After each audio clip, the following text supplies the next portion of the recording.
అదే RTV app వార్తల్ని క్షణాల్లో చదివే అవకాశం ఉంటుంది. ఒక న్యూస్ పేపర్, ఒక టెలివిజన్ ఛానల్ మీ చేతుల్లో ఎప్పుడూ ఉంటాయి.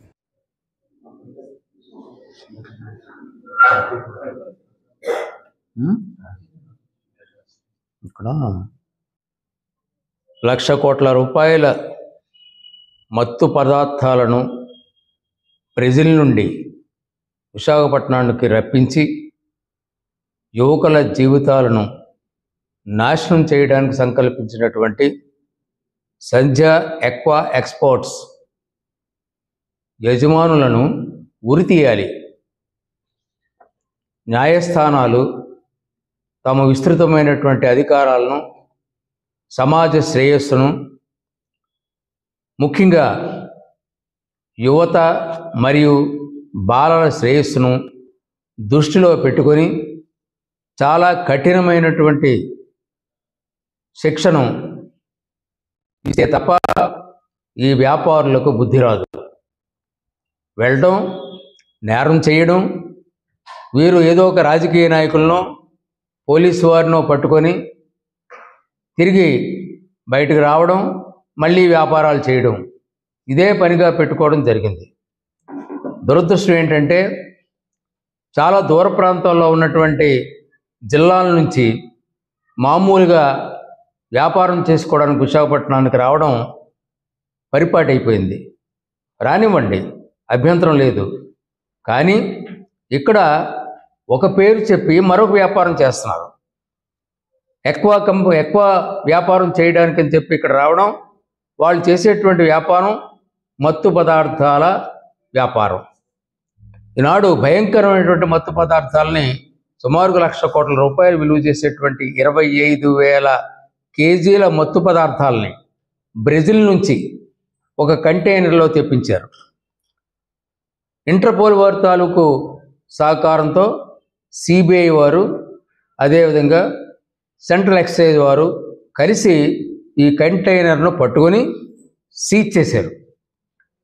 సీజ్ చేసిన తర్వాత స్థానికంగా ఉన్నటువంటి సిబిఐ న్యాయమూర్తిని కూడా పిలిపించి వారి సమక్షంలో కంటైనర్ను ఓపెన్ చేసి 1000 ప్యాకెట్లు ఉన్నటువంటి వాటిలో సుమారు 40 ప్యాకెట్లను ర్యాండమ్గా బయటకు తీసి చెక్ చేస్తే అందులో కొకైన్ ఉంది.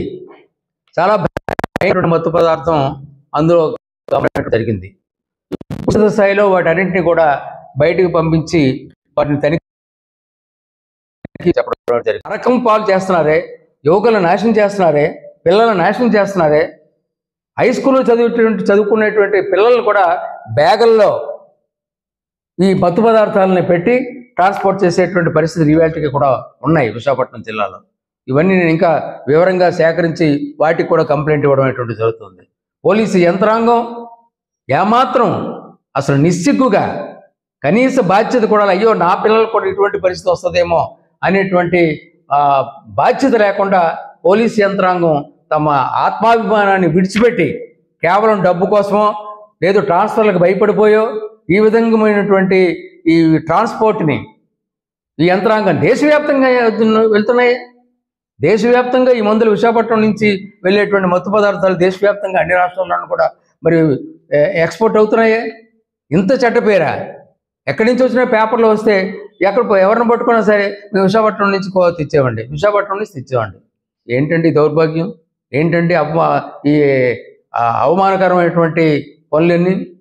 ఏది ఏమైనా దీన్ని ఇంటర్పోల్ వారు వదిలిపెట్టకుండా వారు కంటిన్యూస్గా దీన్ని మానిటర్ చేసి ఈ అన్ని రకాలుగా కూడా సంపూర్ణమైనటువంటి ఎంక్వైరీని జరిపించి తగినటువంటి చర్య, మామూలు చర్య కాదు, వాళ్ళని ఉరి తీస్తే తప్ప వీటిని మళ్ళీ రిపీట్ చేయడం అనేటువంటిది ఉండకూడదు. ఏదో ఇచ్చేసి 4 రోజులు జైల్లో పెట్టేసి మర్నాడు వదిలేసే పరిస్థితి వస్తే మళ్ళీ ఎన్ని కంటైనర్లు వస్తాయో. అంతేకాదు ఇన్నాళ్ళు వచ్చినటువంటి కంటైనర్ల తాలూకు విషయాలు కూడా, ఈ 5 ఏళ్ల నుంచి వచ్చినటువంటి విషయాలు కూడా వారు పరిగణలోకి తీసుకోవాలి. వాటన్నిటి మీద కూడా మరి విచారణ జరిపించాలని డిమాండ్ చేస్తున్నాను. వారు అనుకున్నటువంటి పోలీసు ఉన్నతాధికారులు ఎవరు? వీటన్నిటి మీద కూడా సిబిఐ వారు విచారణ జరిపించాల్సినటువంటి అవసరం ఎంతైనా ఉంది. అందులో ఈ ఎలక్షన్ టైం ఇప్పుడు ఈ మత్తు పదార్థాలు ఎప్పుడైతే వచ్చాయో ప్రజల్లో ఒక అపోహ రావడం జరిగింది. ఎన్నికల సమయం కాబట్టి ఈ మత్తు పదార్థాలన్నింటినీ కూడా యువతకు, పిల్లలకు పంచిపెట్టడానికి, ఉపయోగించుకోవడానికి రావడం అనేటువంటి జరిగిందనేటువంటి అపోహ, అది నిజం అవ్వచ్చు, అపోహ అవ్వచ్చు, ఏదైనా అవ్వచ్చు. అది కూడా వ్యాపారం, ఊరికనే ఉచితంగా ఇచ్చారు, ఆ విధంగా ఉపయోగించడానికి తెచ్చారు అనేటువంటి అపోహ ఉంది. కాబట్టి నేను ఈ కంప్లైంట్ని కేంద్ర ఎన్నికల కమిషన్కి, అలాగే రాష్ట్ర ఎన్నికల కమిషన్ వారికి కూడా నేను ఫిర్యాదు రాతపూర్వకంగా ఇవ్వడం అనేటువంటిది జరుగుతోంది.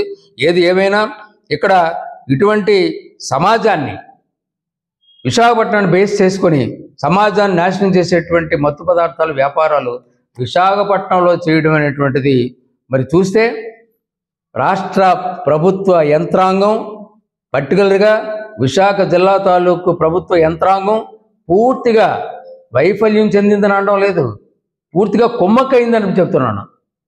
ఇంత దౌర్భాగ్యమా? విశాఖ జిల్లా ఇంత అవమానాల పాలై. మరిన్ని వీడియోస్ కోసం ఛానల్ ని సబ్స్క్రైబ్ చేయండి, లేటెస్ట్ అప్డేట్స్ కోసం వాట్సాప్ ఛానల్ ని ఫాలో చేయండి, అండ్ లింక్ డిస్క్రిప్షన్ లో ఉంది.